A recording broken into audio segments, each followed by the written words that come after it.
وسلام علیک یا رسول اللہ صلی اللہ تعالی علیہ وآلہ وسلم۔ اعوذ باللہ من الشیطان الرجیم، بسم اللہ الرحمن الرحیم۔ قتل الانسان ما اکفرہ من ای شیء خلقہ من نطفہ خلقہ فقدرہ ثم السبیل یسرہ ثم اماتہ فاقبرہ ثم اذا شاء انشرہ۔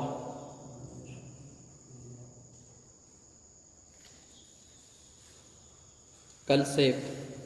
لفظ رب کے تعلق سے گفتگو کی گئی تھی۔ اللہ تبارک و تعالی کی عادت کریمہ ہے کہ وہ اپنے احسانات کو، اپنی مہربانیوں کو، اپنے فضل و کرم اور اپنی لطف و عنایتوں کو ہمارے سامنے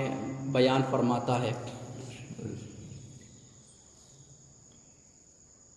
تاکہ یہ ساری چیزیں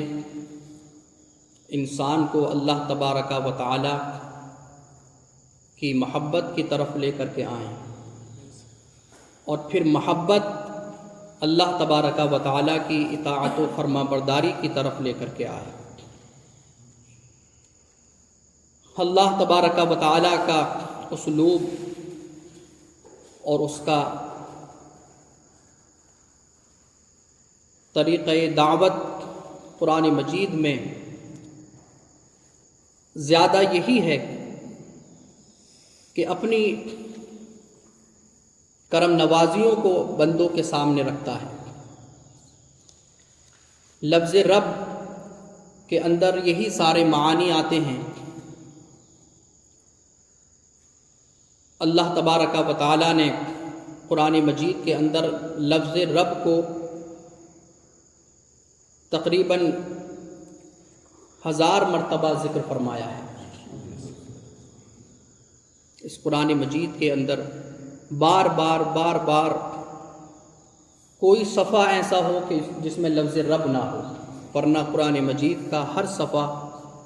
ایسا ہے کہ اس میں لفظ رب ضرور آتا ہے، اور کئی اور ایک صفحے میں کہیں ایسا بھی ہوتا ہے کہ 2-3 مرتبہ لفظ رب آتا ہے۔ لفظ رب کا معنی پرورش فرمانے والا، ضروریات کو بندوں کی پورا کرنے والا، اور ان کی حفاظت، ان کی نگہبانی فرمانے والا،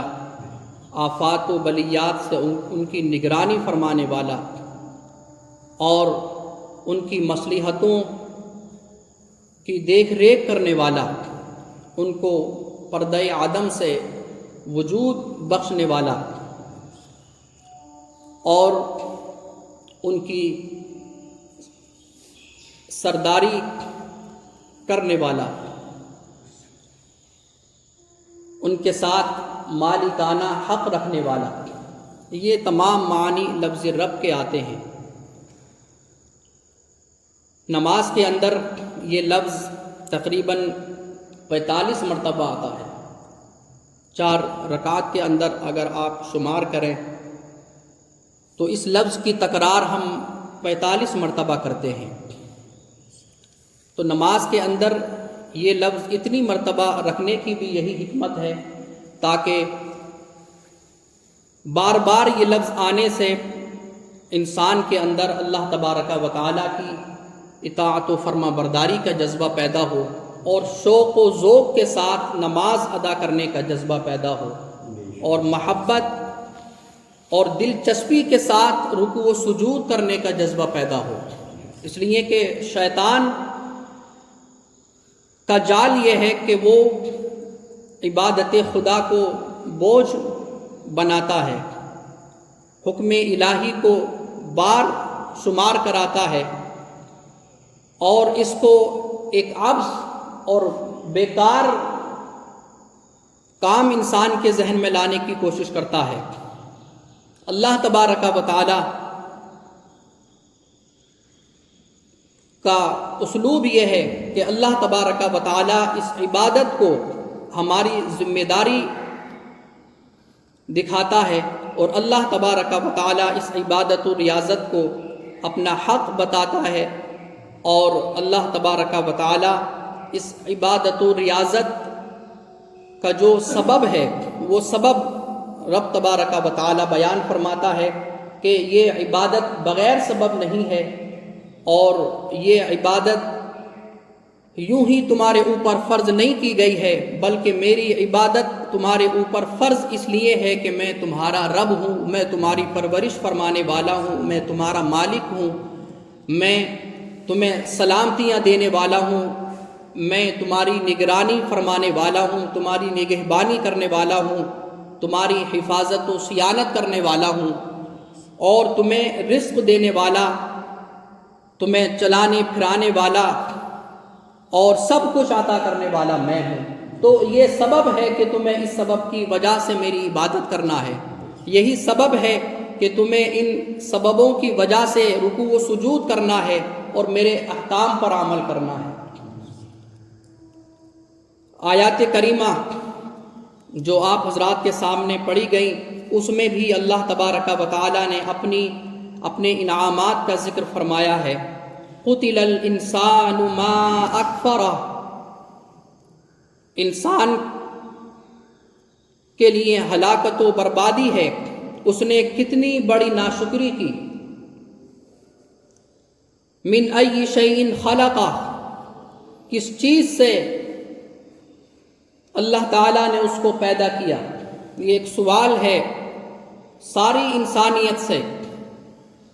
کہ من ای شیء خلقہ، کس چیز سے اس نے اس کو پیدا کیا؟ پھر خود ہی اللہ تبارک و تعالی نے جواب دیا، من نطفہ، نطفے سے، خلقہ، اس کو پیدا کیا، فقدرہ، پھر پیدا کرنے کے بعد اس کے لیے وقت کو مقدر کیا، اس کے لیے رزق کو مقدر کیا، اور اس کے لیے تمام ہدایات کو اللہ تبارک و تعالی نے اور تمام مصلحتوں کو مقدر فرمایا۔ ثم السبیل یسرا، پھر اللہ تبارک و تعالی نے اس کے لیے دنیا میں آنے کا راستہ آسان فرمایا۔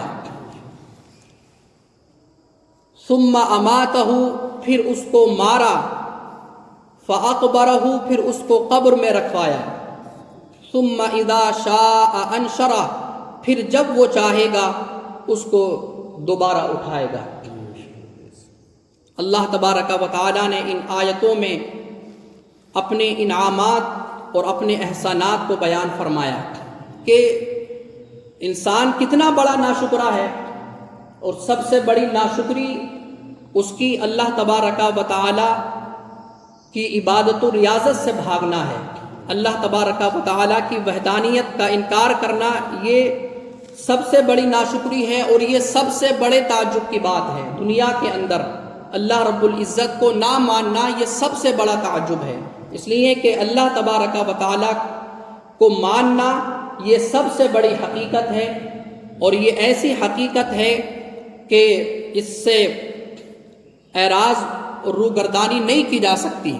ہر چیز اللہ تبارک و تعالیٰ کی وحدانیت کی دلیل ہے، ہر چیز اللہ تبارک و تعالیٰ کے وجود کی دلیل ہے، ہر چیز اللہ تبارک و تعالیٰ کے خالق و مالک ہونے کی دلیل ہے۔ تو اتنی ساری دلیلیں ہونے کے باوجود اگر پھر اس کو نہ مانا جائے اور پھر اس کو ایک نہ تصور کیا جائے اور پھر اس کی عبادت و ریاضت نہ کی جائے، تو یہ سب سے بڑا تعجب خیز معاملہ ہے دنیا کے اندر۔ اللہ تعالیٰ نے اس کو تعجب کے طور پر ارشاد فرمایا کہ قتل الانسان ما اکفرہ، انسان کی ہلاکت و بربادی ہے کہ وہ کیسا ناشکرا ہے۔ من ای شیء خلقہ، وہ اپنی ابتدا کو تو دیکھے کہ وہ کچھ نہیں تھا، وہ اپنی تخلیق کے ابتدائی مراحل کو دیکھے کہ اس کو پیدا کس چیز سے کیا گیا، انسان اگر جواب نہ دے تو جواب اس کو خود ہی دیا گیا۔ اور پھر اللہ تبارک و تعالی نے ارشاد فرمایا کہ اس کو نہایت لطیف چیز، نہایت مہین چیز سے اس کو پیدا کیا گیا اور اس کو ایک توانا اور تندرست انسان بنا دیا گیا۔ اور پھر وہ اسی رب کی، اسی خالق کی، اسی مالک کی وہ ناشکری کرے اور پھر اسی کے بارے میں کہنے لگے کہ اس کا کوئی وجود نہیں ہے۔ یہ دنیا ایک جو ہے وہ بڑے حادثے کا اتفاق ہے، اور یہ دنیا ایک اتفاقی چیز ہے، اس کے پیچھے کوئی مدبر اور کوئی حکیم نہیں ہے، بس یہ دنیا چل رہی ہے، ایک وقت آئے گا کہ یہ دنیا ختم ہو جائے گی، کوئی ہمارا حساب و کتاب لینے والا نہیں ہے، کوئی جو ہے وہ آخرت اور کوئی جنت و دوزخ نہیں ہے، کوئی مرنے کے بعد اٹھنا نہیں ہے۔ پھر وہ اسی کے بارے میں ناشکری کرنے لگا اور دوبارہ زندہ اٹھانے کے تعلق سے وہ شک و شبہ میں پڑنے لگا۔ اللہ تبارک و تعالی ارشاد فرماتا ہے کہ انسان میری نعمتوں کو تو دیکھ کہ ثم السبیل یسرا، کہ دنیا میں آنا بچے کا ماں کے پیٹ سے نہایت مشکل امر ہے، لیکن اللہ تبارک و تعالی ارشاد فرما رہا ہے کہ تیرا دنیا میں آنا میں نے آسان کیا، کہ تو ماں کے شکم سے، سر کی جانب سے تو دنیا کے اندر آیا، یہ خیال کہ اب میں دنیا میں جانے والا ہوں اور اب مجھے ماں کے پیٹ میں گھوم جانا ہے، کس نے تجھ کو گھمایا؟ حالانکہ تیرا سر تو اس جانب نہیں تھا۔ لگ بھگ 8 مہینے یا اتنے دنوں تک جو بچے کا منہ ہوتا ہے وہ سینے کی جانب ہوتا ہے اور پیر اس کے نیچے کی جانب ہوتے ہیں، لیکن جیسے ہی پیدائش کا وقت آتا ہے تو اس کے اندر اللہ تبارک و تعالی یہ الہام کرتا ہے اور یہ نظام چلاتا ہے کہ بچہ جو ہے وہ اپنا سر نیچے کی جانب کر لیتا ہے اور پیر اس کے اوپر کی جانب ہو جاتے ہیں۔ اللہ تبارک و تعالی ارشاد فرما رہا ہے ثم السبیل یسرا، یہ سبیل، یہ راستہ تجھ کو کس نے بتایا؟ یہ آسانی والا راستہ اختیار کرنے کی حکمت تیرے اندر کس نے ڈالی؟ وہ رب ہے کہ جس نے یہ نظام چلایا اور تو بآسانی دنیا کے اندر آ سکا، ورنہ اگر یہ نظام نہ ہوتا تو پھر بچے کی پیدائش میں بچے کو بھی تکلیف ہو اور پھر ساتھ ہی ساتھ ماں کو بھی تکلیف ہو کہ اگر بچے کی پیدائش جو ہے وہ پیروں کی طرف سے ہو جائے، لیکن اللہ تعالیٰ نے بچے کی بھی تکلیف کو گوارا نہیں کیا، ماں کی تکلیف کو بھی گوارا نہیں کیا، ماں پر بھی احسان فرمایا، بچے پر بھی احسان فرمایا کہ اس کے آنے کا راستہ اللہ تبارک و تعالیٰ نے آسان کر دیا۔ تو ان باتوں کے ذریعے سے اللہ تبارک و تعالیٰ ہمیں اپنی عبادت کی طرف بلا رہا ہے۔ یہ باتیں ہیں کہ جو فرض کرتی ہیں کہ ہم نماز کے لیے آئیں، یہی باتیں ہیں جو واجب کرتی ہیں کہ ہم اسی رب کے لیے رکوع و سجود کریں، اسی رب کے احکام پر عمل کرنے کی کوشش کریں اور ایسے رب سے سب سے زیادہ محبت کریں۔ ماں باپ سے، بھائی بہن سے، ان سب سے ہماری رشتہ داریاں ہیں، ان سب سے ہم تعلقات نبھا رہے ہیں، لیکن سب سے بڑا تعلق میرا اس رب سے ہے کہ جس نے ماں کے پیٹ میں بھی میرا خیال کیا اور وہاں سے رشتہ جو ہے وہ میرا اس رب سے جڑا ہوا ہے، اس سے پہلے سے میرا رشتہ اس رب سے جڑا ہوا ہے۔ پھر اللہ تعالیٰ ارشاد فرماتا ہے کہ صرف اتنا ہی نہیں کہ تمہیں پیدا کر دیا ہو اور تم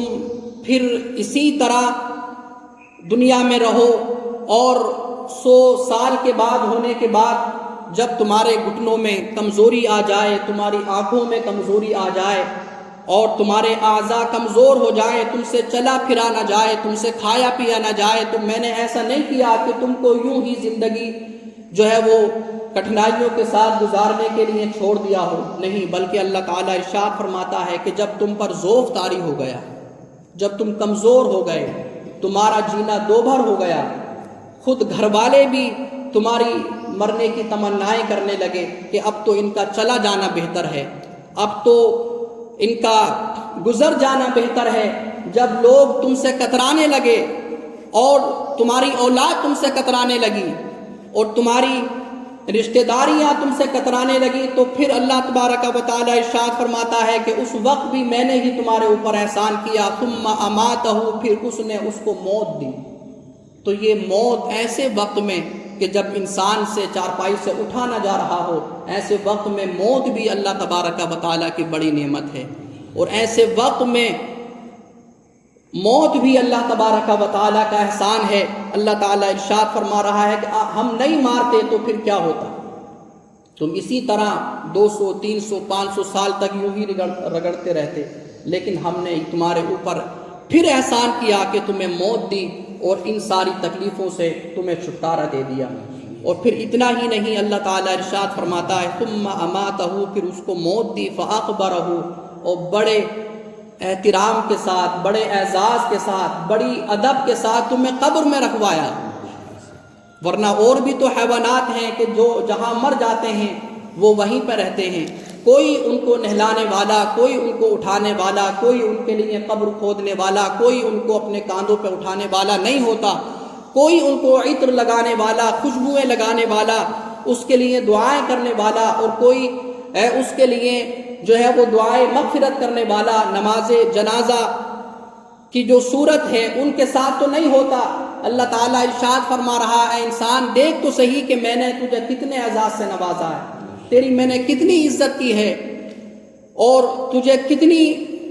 مہربانیوں سے تجھے نوازا ہے کہ مرنے کے بعد تیرے ساتھ ویسا سلوک نہیں کروایا گیا جیسا کہ اور جانوروں کے ساتھ ہوتا ہے۔ تو ہم دیکھتے ہیں، لیکن ایک انسان ایسا جاندار ہے کہ اللہ تبارک و تعالی نے اس کے لیے یہ سارے قانون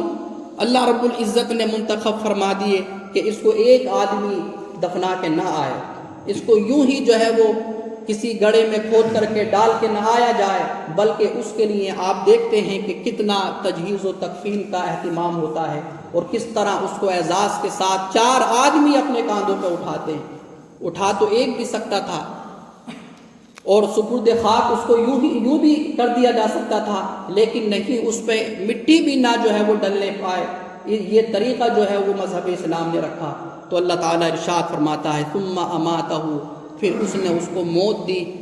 اور صرف موت ہی نہیں، فاقبرہ، تو اس نے اس کو قبر میں رکھوایا۔ محترم سامعین، یہ ہے رب کے معاملات ہمارے ساتھ، یہ ہیں رب کی وفائیں ہمارے ساتھ۔ تو ہمیں چاہیے کہ ہم بھی اللہ تبارک و تعالیٰ کے ساتھ وفائیں کریں۔ ہمیں چاہیے کہ جو ہم سے اتنی محبتیں کرتا ہو، کہ وہ ہمیں اتنا اعزاز دیتا ہو، ہمیں اسی رب سے سب سے زیادہ لگاؤ اور سب سے زیادہ یاد اسی رب کی ہونا چاہیے۔ لفظ رب کے تعلق سے میں نے یہ گفتگو کی کہ لفظ رب کا یہ جو ہے وہ معنی ہے اللہ تعالیٰ ارشاد، اور یہ لفظ اسی لیے رکھا گیا ہے نماز کے اندر تاکہ ان سارے معانی کی طرف ہمارا ذہن جائے، تو رکوع بھی ہم جو ہے وہ خشوع کے ساتھ کریں کہ رکوع کسی اور کا نہیں کر رہا ہوں بلکہ اسی کے لیے تو کر رہا ہوں کہ جو یہ سب کچھ میرے ساتھ کر رہا ہے، تو پھر رکوع بھی اس کو بھاری نہیں لگتا ہے، نہ سجدہ اس کو بھاری لگتا ہے۔ اور رب کا معنی ہم یہ تصور کر لیں کہ سب کچھ دینے والا مجھے ایک لقمے سے جو ہے وہ سارے لقمے کھلانے والا میرا رب ہے، جو میں نے رات کھانا کھایا ہے وہ اسی کا دیا ہوا ہے، تبھی آپ فجر کے لیے آئیں گے۔ اور آپ ناشتہ کریں تو تب بھی یہی تصور کریں کہ ناشتہ وہی دے رہا ہے، دوپہر کا کھانا وہ دے رہا ہے، تبھی آپ ظہر میں آئیں گے، تبھی آپ عصر میں آئیں گے۔ تو اللہ کی نعمتوں کو یاد کریں، اللہ کے احسانات کو یاد کریں کہ یہ کھینچ کے مسجد کی طرف لاتے ہیں۔ اللہ تعالی ہم تمام کو لفظ رب کے معنی اور مفہوم کو سمجھنے اور اس کے تقاضوں کو پورا کرنے کی توفیق عطا فرمائے۔ آمین۔ وآخر دعوانا ان الحمد للہ رب العالمین۔ اللہم